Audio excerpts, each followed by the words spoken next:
বন্ধুরা সবাই কেমন আছেন? আশা রাখছি অনেক ভালো আছেন।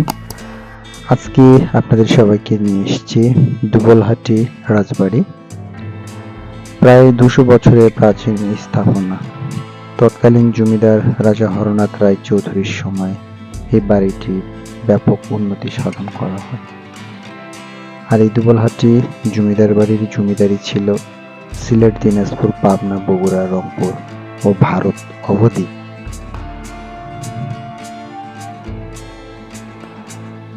দেখতে অনেক সুন্দর। দেখুন, স্থাপনাটি এখন অনেক ক্ষতিগ্রস্ত হয়ে গেছে। ঝড়, রোদ, বৃষ্টি সবকিছু মিলিয়ে স্থাপনার যে কার্নিশের অংশগুলো সবই প্রায় নষ্ট হওয়ার পথে। তারপরেও দেখতে অনেক সুন্দর লাগছে। 5 একর এলাকা জুড়ে বিশাল এই প্রাসাদ। প্রাসাদের বাইরে বড় একটি পুকুর রয়েছে।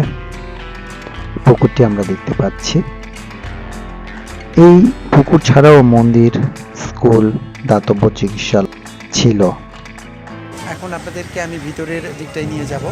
সেখানে আসুন কি কি দেখা যায় একটু আপনাদেরকে দেখাই।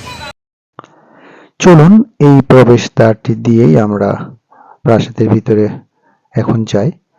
এই রাজবাড়িতে ছিল 7টি আঙ্গিনা। প্রাসাদের ভিতরে কোনোটি 3 তলা, আবার কোনোটি ছিল 4 তলা ভবন।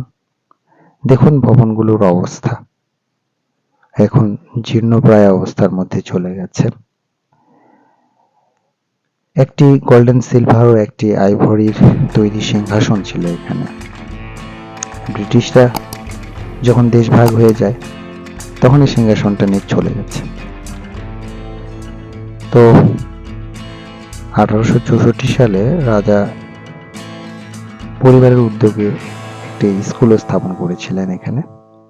স্কুলটির নাম হচ্ছে রাজা হরনাথ উচ্চ বিদ্যালয়। প্রতি বছর যে স্টেটের যে খরচ, 5 জন করে গরিব আর মেধাবী ছাত্রদেরকে লেখাপড়ার ব্যবস্থা করা হয়েছিল এখানে।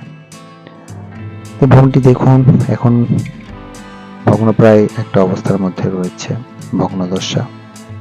তারপরও দুবলহাটি রাজপ্রাসাদে যে 300-র মতো ঘর ছিল, এই ঘরগুলোতে সবাই থাকতেন, এই পরিবারের সদস্যরা সহ রাজকর্মচারী আরো অনেকে। এখন এই ভবনের যে ছাদগুলো রয়েছে, ছাদগুলো চুইয়ে পানি পড়ছে। দেখুন এখানে পানি জমে গেছে মেঝেতে। এই ভবনগুলো দেখার জন্য অনেক সুন্দর, তারপরেও অনেকটা ঝুঁকিপূর্ণ মনে হচ্ছিল। এভাবে আমরা একটু দেখার চেষ্টা করি আর কোথায় কি রয়েছে। তো দুবলহাটি এই রাজবাড়ি বা এই জমিদারি নিয়ে কিছু কথিত কথা রয়েছে। এক একজন এক এক ধরনের মতামত দিয়েছে। কেউ কেউ মনে করতেন যে দুবলহাটি জমিদার বংশের প্রতিষ্ঠাতা জগৎরাম, তিনি একজন লবণ ব্যবসায়ী ছিলেন। বাণিজ্য উপলক্ষে দুবলহাটিতে তিনি এসেছিলেন, গ্রামে এসে বসবাস শুরু করেছিলেন। এই এলাকাটি বিল এলাকা ছিল। তো এই এলাকায় তিনি জমি ইজারা নিয়েছিলেন, বিল ইজারা আর কি। নিয়ে ধীরে ধীরে এখানে তিনি অনেক জমির মালিক হন, এরকম কথা শোনা গেছে বা কথিত আছে।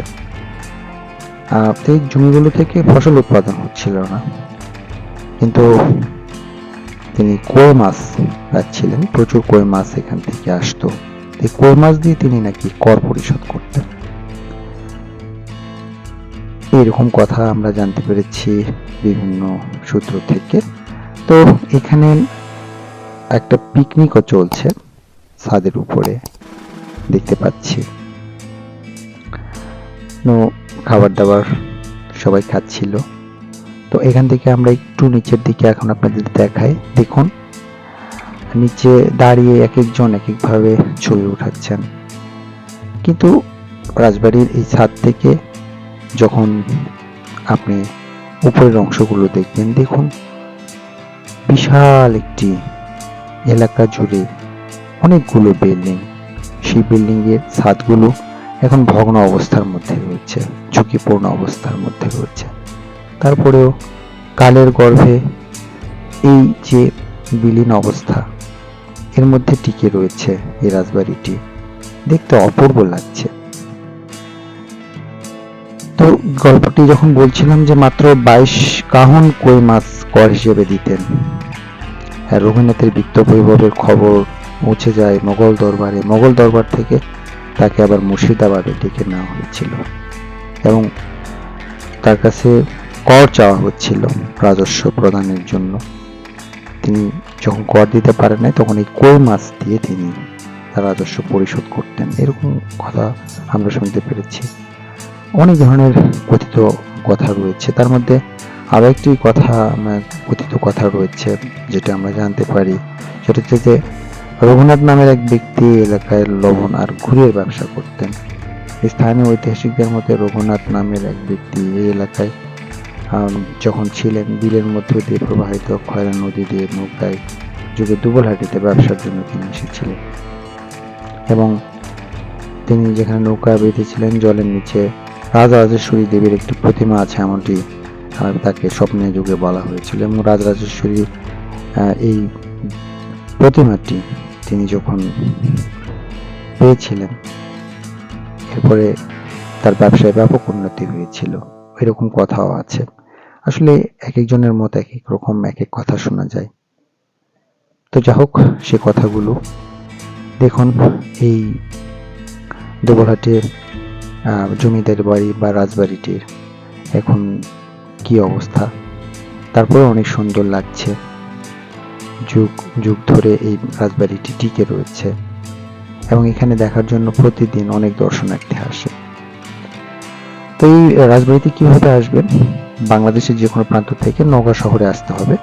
সেখান থেকে মাত্র 6 কিলোমিটার দূরে ঐতিহ্যবাহী এই দুবলহাটি রাজবাড়িটি অবস্থিত। বারোডাঙ্গা থেকে হাপানিয়া অথবা হাপানিয়া থেকে ভ্যান বা অটো রিক্সায় দুবলহাটি রাজবাড়িতে যাওয়া যায়। এছাড়া নওগাঁ শহরের যে গোস্তহাটির মোড় রয়েছে, সেখান থেকে অটো রিক্সা যোগে এই রাজবাড়িতে আপনি আসতে পারবেন। তো এই হচ্ছে এখানকার অবস্থা। তো আর একটু দেখাই আপনাদের যে ছাদে, এখানে আমার দেখা হয়ে গেল আমার খুব প্রিয় একজন শিক্ষকের সঙ্গে। উনি দেখতে এসেছেন। তো স্যারকে পেয়ে আমার এতটাই ভালো লাগছিল, কারণ অনেকদিন পরে স্যারকে দেখলাম। দুবলহাটি রাজবাড়িটি পুরোটাই এখন আপনাদেরকে আমি দেখালাম। তো এখানে রাজবাড়ির বিভিন্ন প্রান্তগুলো রয়েছে, কিন্তু রাজবাড়িটির যথাযথ সংস্কারের অনেক অভাব দেখতে পাচ্ছি। যদি যথাযথ সংস্কার করা হয় তাহলে কিন্তু রাজবাড়িটি দেখতে অনেক সুন্দর লাগে। এখানকার ভিউ অনেক সুন্দর, প্রাকৃতিকভাবে এখানে প্রত্যেকটি দেয়ালের উপরেই কিন্তু এখন পরজীবী গাছ জন্মে গেছে, যে কারণে দেয়ালগুলি কিন্তু ধীরে ধীরে নষ্ট হয়ে যাচ্ছে। তো এই যে পুরো রাজবাড়ি বলা যায়, আবার জমিদার বাড়ি বলা যায়। এখন যদিও এখানে সবাই রাজবাড়ি হিসেবে বলে, কিন্তু আমরা পড়াশোনায় দেখেছি যে এটা জমিদার বাড়ি হিসেবে সবাই বলছে। এটি দেখার মতো।